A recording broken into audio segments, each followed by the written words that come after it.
Do you want to maintain bone health? Do you want to optimize your immune system? The answer is simple. Build a habit of sun exposure or take the right supplements. But do it in a way that matches your condition. Why does this work? This slide explains it all.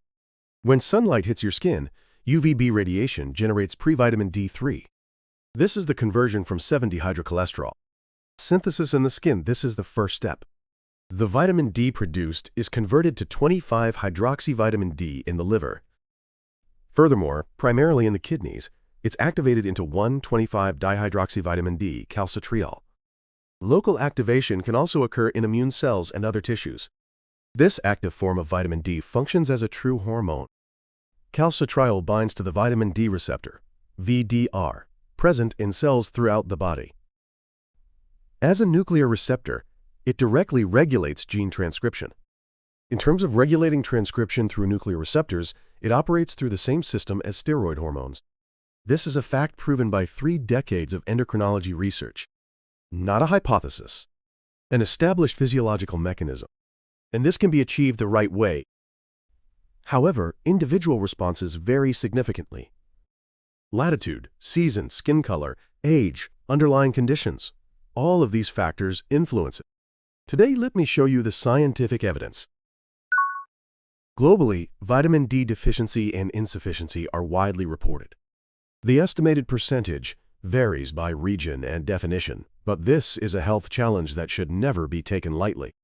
There's a strong possibility that you yourself are in a low concentration state. The criteria for deficiency and sufficiency differ by organization.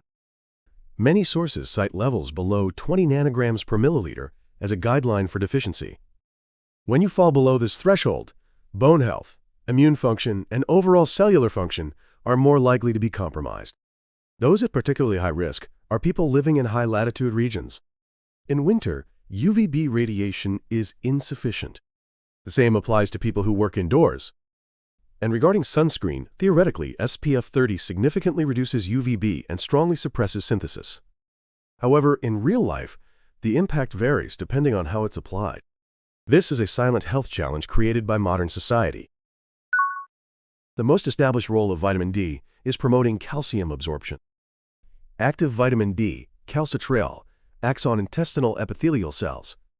There, it induces the synthesis of calbindin, a calcium-binding protein. This protein efficiently transports calcium into the bloodstream. Typically, calcium absorption efficiency is 10 to 15%. However, through the action of calcitriol, it improves to 30 to 40%. So what happens when vitamin D is deficient? Calcium absorption decreases. The body attempts to maintain blood calcium levels by releasing calcium from bones. This is enhanced bone resorption. The long-term result? Deficiency is associated with bone metabolism abnormalities and increased fracture risk. However, the extent of increased risk varies by age and other conditions. This is a fact demonstrated by multiple studies. Vitamin D is a critical regulator of the immune system. T cells, macrophages, these immune cells have the vitamin D receptor, VDR. When calcitriol binds, it induces gene expression of antimicrobial peptides. Cathelicidin, defensins, these antimicrobial peptides directly attack pathogens. They destroy bacterial cell membranes and block viral entry. This is the front line of innate immunity. A 2017 meta-analysis in the British Medical Journal quantified the effect. Vitamin D supplementation reduced the risk of respiratory infections by approximately 12% overall.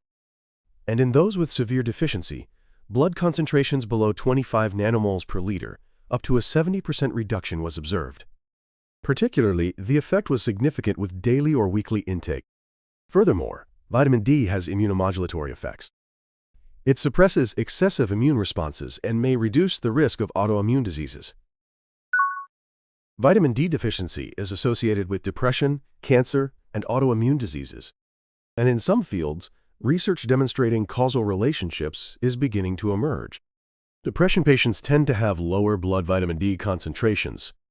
This is thought to be because vitamin D is involved in serotonin synthesis in the brain. Regarding cancer, there are intriguing findings. Vitamin D supplementation has limited effectiveness in preventing cancer incidence itself. However, the possibility that it reduces cancer mortality by approximately 12 to 16% has been shown in multiple large-scale meta-analyses. This is an important benefit of improving survival rates. Regarding autoimmune diseases, there has been even clearer progress. In 2022, a large-scale VITAL trial demonstrated an important fact. 5 years of vitamin D intake, 2,000 IU per day, reduced the risk of developing autoimmune diseases by 22%. This is a critical turning point, where scientific consensus has progressed from correlation to causation. So, how do you optimize vitamin D?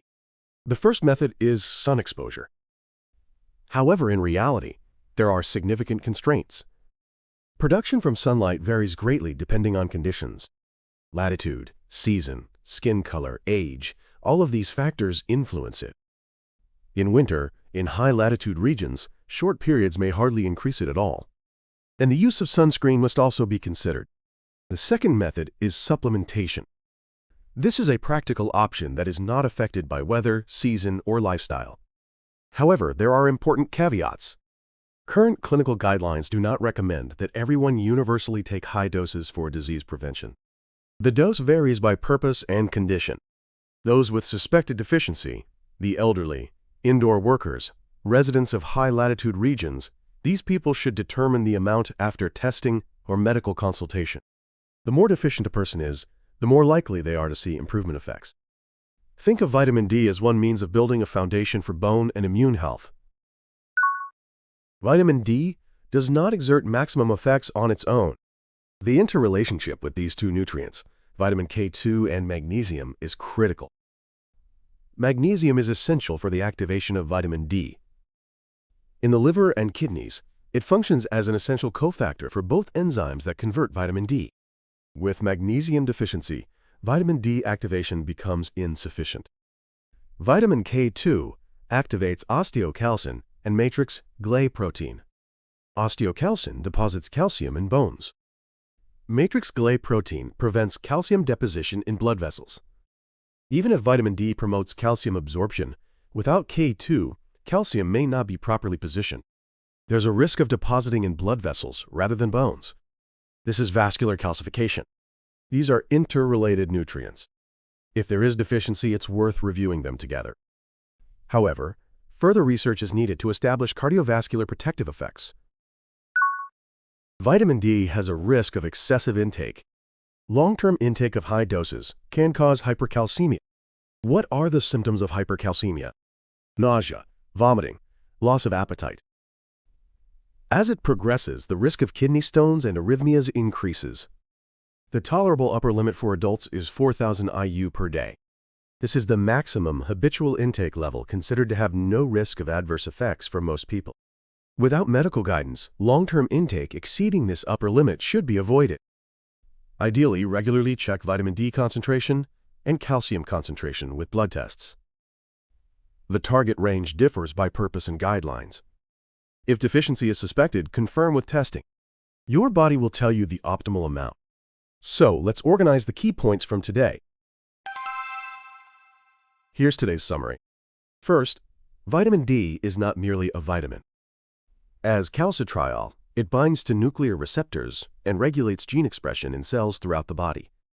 It promotes calcium absorption and maintains bone metabolism. If deficient, it's associated with bone metabolism abnormalities and fracture risk. Second, vitamin D regulates the immune system. T cells and macrophages produce antimicrobial peptides and fight pathogens. The risk of respiratory infections is reduced by approximately 12% overall and up to 70% in those with severe deficiency. And in 2022, a large-scale trial demonstrated that the risk of developing autoimmune diseases was reduced by 22%. Third, individual judgment is critical in practical strategy. Universal high-dose intake is not recommended. Those at high risk of deficiency should determine the amount after testing or medical consultation. Considering combination with vitamin K2 and magnesium is also worthwhile. And respect the adult tolerable upper limit, 4,000 IU per day. What will you start today? Testing to know your own condition? or consultation with a healthcare provider? Share your strategy in the comments. Thanks for watching until the end today. Vitamin D is one of the foundations supporting your bones, immunity, and overall health. On this channel, we explore the mechanisms of the human body and the science of health. With evidence, not emotion. With science, not fads, we illuminate your path to health. Subscribe to the channel, and let's learn the truth about the body together next time. See you next time.